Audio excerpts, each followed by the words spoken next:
What are the secrets of paragliding in strong wind? Check the right forecasts.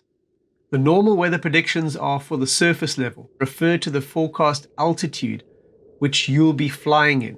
Avoid places where the valley narrows or the terrain falls, and especially where sharp spines will make rotor. Rig your gear parallel with the wind. You can get it mostly open, then bunch it up and move it to launch.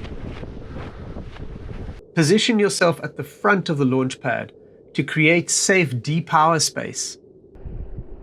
Launch from a rosette and move downwind to reduce power. If you're more experienced, you have the option of launching to one side and only opening enough to see you're not twisted. There's a whole video course about these methods available on my website.